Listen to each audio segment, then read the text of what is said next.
The first reaction wasn't hostility or open disrespect, but it was unmistakably laughter. The kind that comes out when something clashes so sharply with expectation that it feels absurd before it feels wrong. And it happened the moment the Americans really noticed the Australians' gear during a joint staging halt outside Phouak Tuy province. The U.S. team had been there longer, moving through their familiar pre-patrol rhythm with quiet efficiency. Radios checked, straps tightened, magazines seated, boots laced snug and clean, every detail squared away. The way they had been taught mattered, because in their world, equipment discipline was part of discipline itself, a way of imposing order on an environment that resisted it at every turn. Then the Australians arrived, and the contrast was immediate enough to stop a few conversations mid-sentence. They didn't look careless or unprofessional, but they looked unconcerned with appearances. Uniforms faded and patched, webbing mismatched, metal surfaces wrapped in tape, and most noticeably, their boots looked wrong in a way that was hard to ignore. The leather uppers had been cut open from the ankle down, laces removed, canvas stripped away, leaving footwear that looked more like something modified out of necessity than something issued by a supply system, held together with tape, cloth, and habit rather than regulation. Someone laughed, then another, and soon the sound spread, not cruelly, but confidently. The sound of men who believed they were seeing improvisation, where there should have been structure. To the Americans, boots meant protection, support, stability, a barrier between flesh and everything the jungle could do to you, and cutting them apart looked like inviting injury rather than preventing it. In their training, boots were foundational, and foundational things weren't meant to be altered in the field. The Australians noticed the laughter, but didn't respond to it. One of them adjusted the tape around his foot, shifted his weight, and kept listening to the briefing without comment. And that lack of reaction only reinforced the Americans' impression that this was either stubbornness or indifference, neither of which inspired confidence.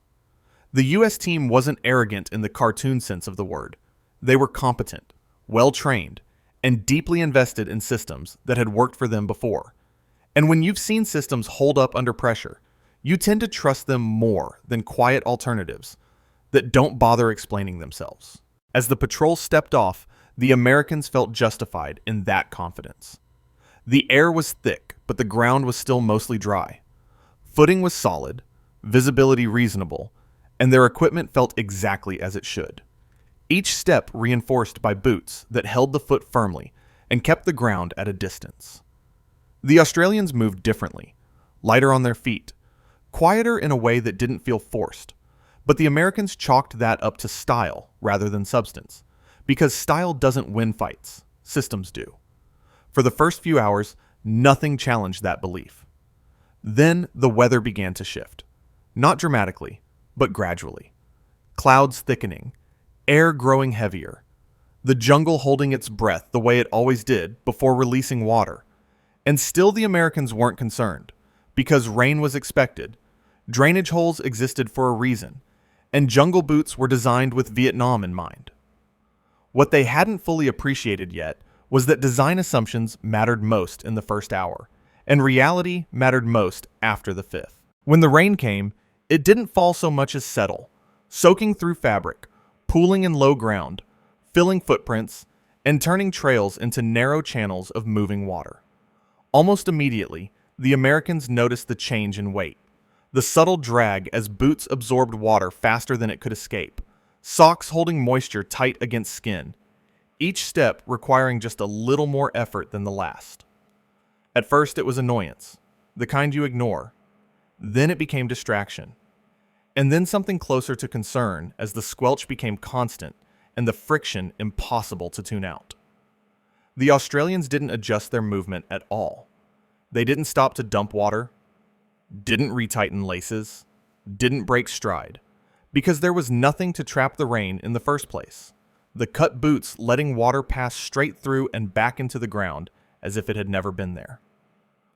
This was the moment when the laughter began to feel premature, not because anyone admitted it out loud, but because conversation faded and attention shifted inward, toward feet, friction, and the growing realization that protection could also become containment if it worked against the environment instead of with it.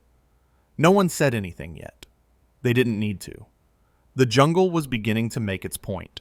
As the rain settled into something steady and unavoidable, the patrol's rhythm changed in ways that no checklist or briefing had prepared the Americans for, because the problem wasn't dramatic enough to demand an immediate halt. But it was persistent enough to erode confidence one step at a time. Water pooled inside the boots and refused to leave.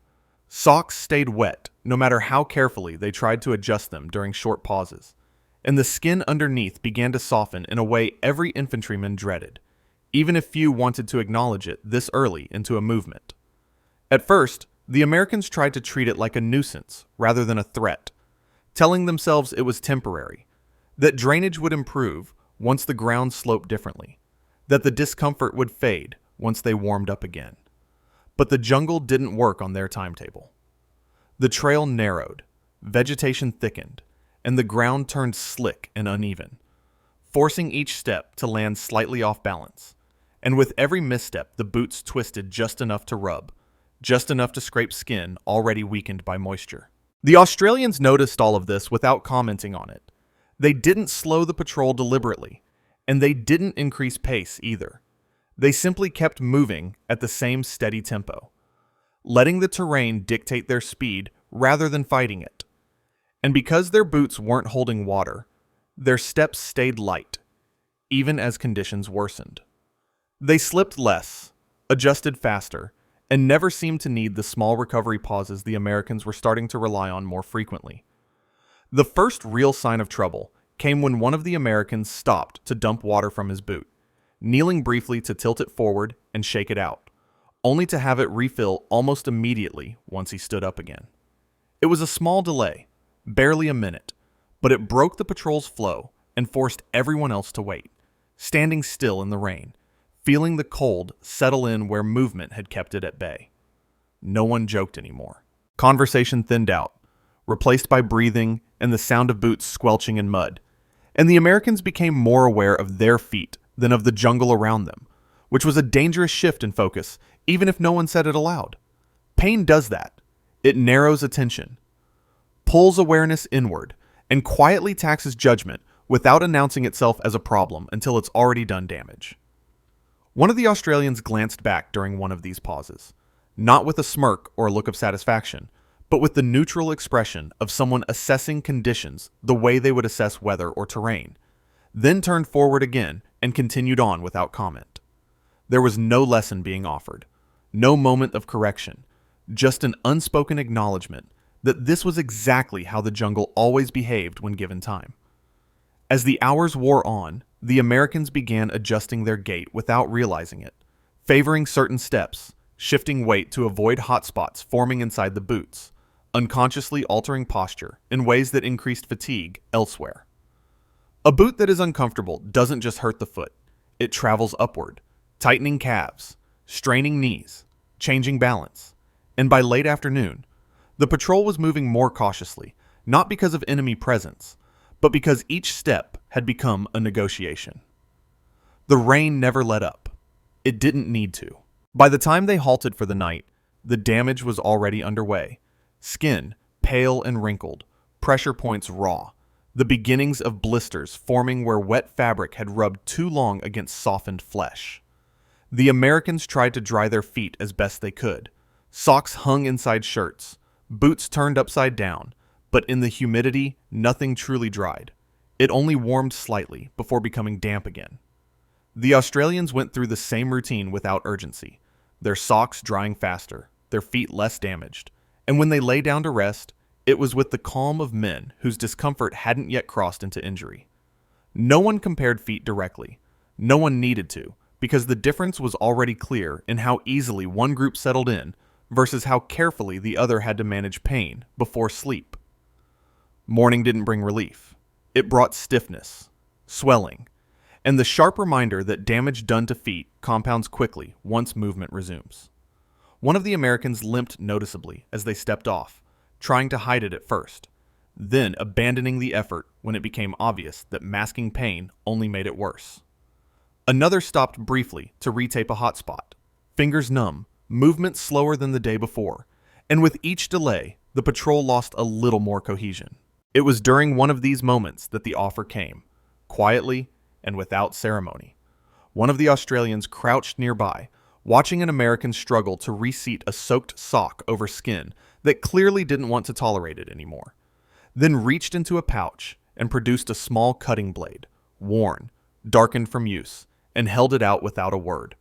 There was no explanation attached, no suggestion, just the simple implication that there was another option if pride was willing to make room for it.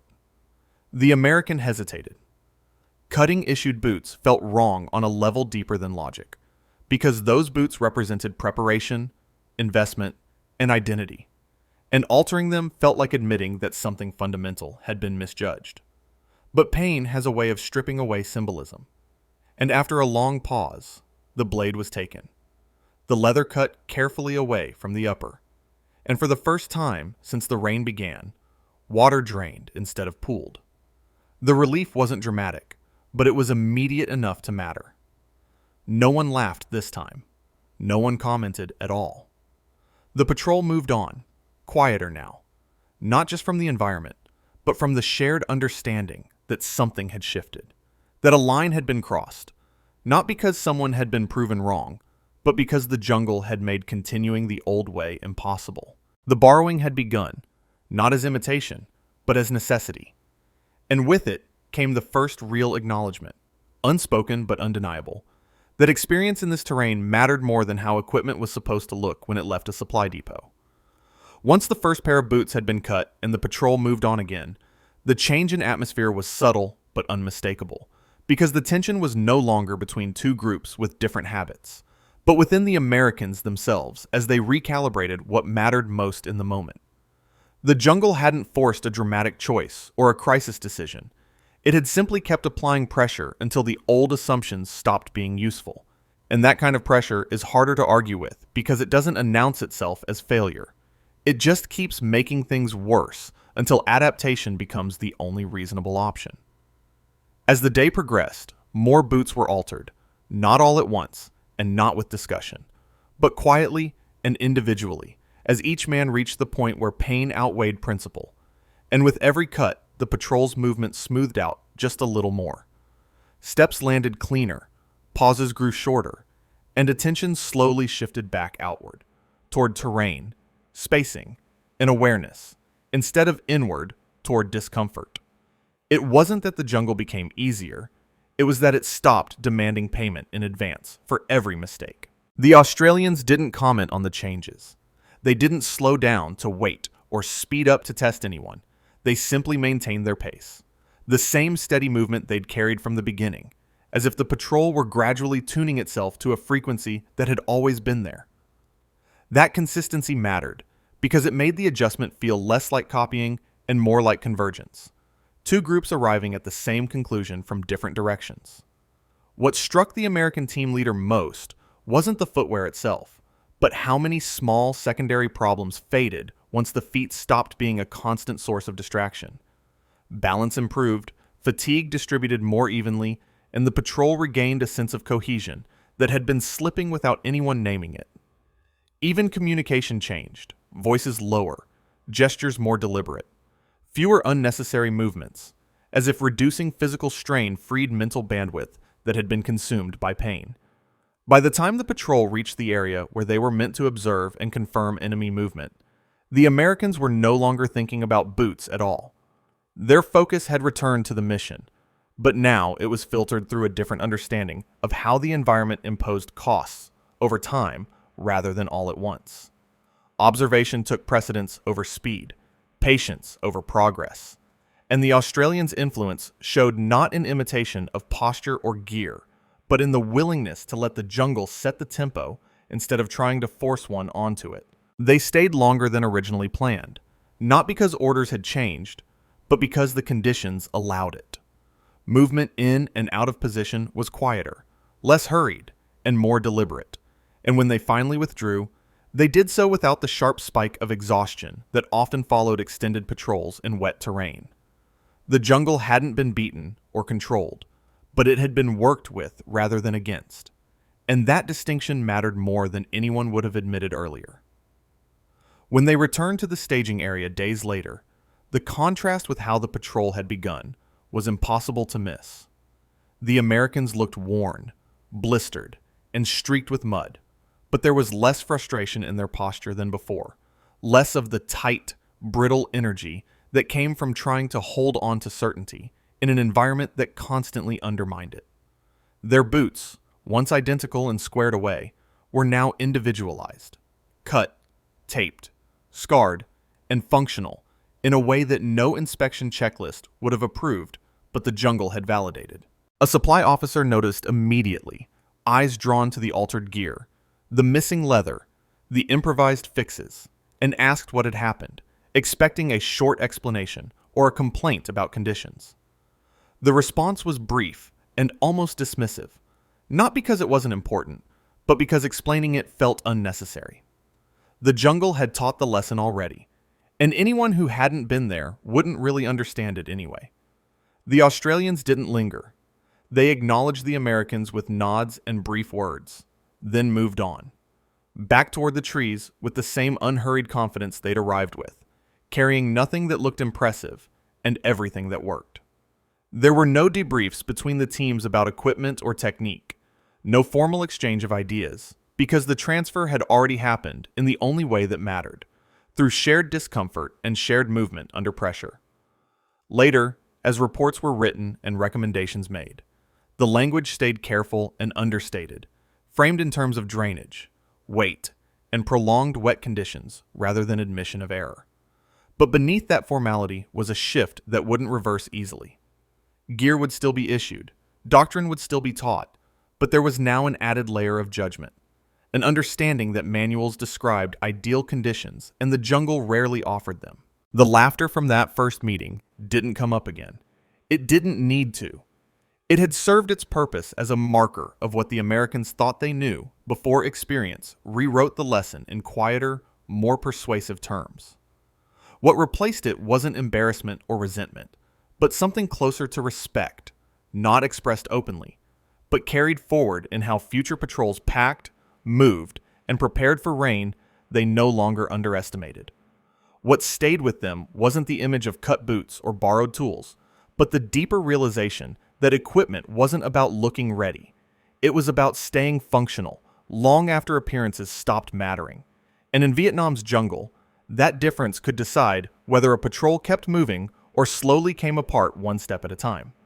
And that understanding, earned without lectures or arguments, would shape how they approached the next mission, and the one after that, long after the memory of laughter had faded and the jungle had reclaimed the trail behind them. What lingered after that patrol wasn't a dramatic memory of hardship or a single decisive moment, but a quieter recalibration of how experience was weighed against doctrine. Because once the Americans had felt how quickly confidence could be undermined by something as ordinary as rain and friction, it became harder to treat equipment as fixed truth rather than a starting point. The boots were only the most visible example, but they weren't the only thing that changed. They were simply the first thing the jungle forced them to confront, because feet touch the ground before anything else does. On later patrols, small decisions began shifting almost without discussion. Socks chosen differently, tape carried where it hadn't been before, loads adjusted to account for how weight felt after hours in wet terrain, rather than how it looked during inspection, and none of it was framed as adopting Australian methods, because that would have implied a conscious transfer of ownership. Instead, it was treated as refinement, a natural response to information that had proven itself the hard way. The Australians never followed up, never checked to see what had been kept or discarded, because their approach didn't rely on validation. They understood that anyone who stayed in the jungle long enough would arrive at the same conclusions eventually, provided they were paying attention, and for them, the boots were never a statement, just a solution to a problem they had already solved years earlier, through trial, injury, and repetition. What mattered more than the physical changes was the shift in how the Americans evaluated unfamiliar choices going forward. Equipment that looked unconventional no longer triggered immediate dismissal, and improvisation was no longer assumed to be the result of poor supply or lax standards. There was a growing recognition that some adaptations only looked crude if you hadn't yet paid the cost they were designed to avoid. That recognition extended beyond footwear. Movement slowed when it needed to. Noise discipline became more nuanced. Routes were reconsidered with less emphasis on efficiency and more on longevity. None of these changes appeared in manuals overnight, but they surfaced in practice, where they mattered most, and once embedded, they proved difficult to unlearn. When new personnel rotated in, the laughter didn't disappear entirely, because it rarely does when expectations are challenged, but it didn't last as long, and it was often followed by quiet observation rather than immediate judgment. The jungle had become an instructor that spoke through consequences instead of authority, and once that was understood, rank and background mattered less than whether a solution actually worked.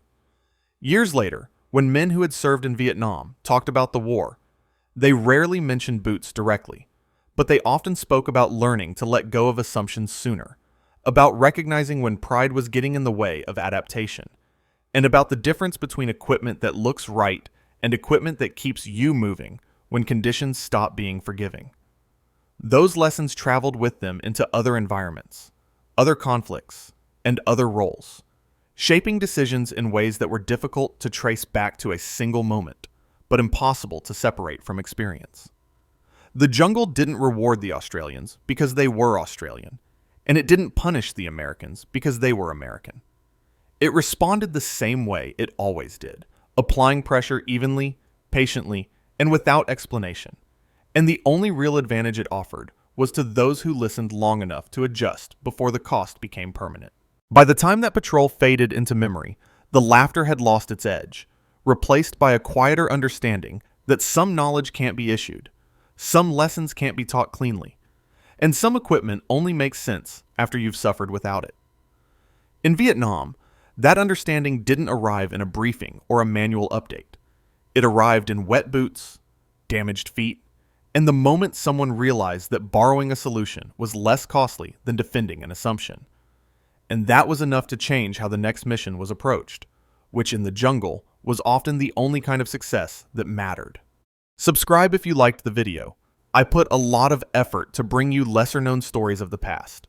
Do let me know if you have any feedback or suggestions.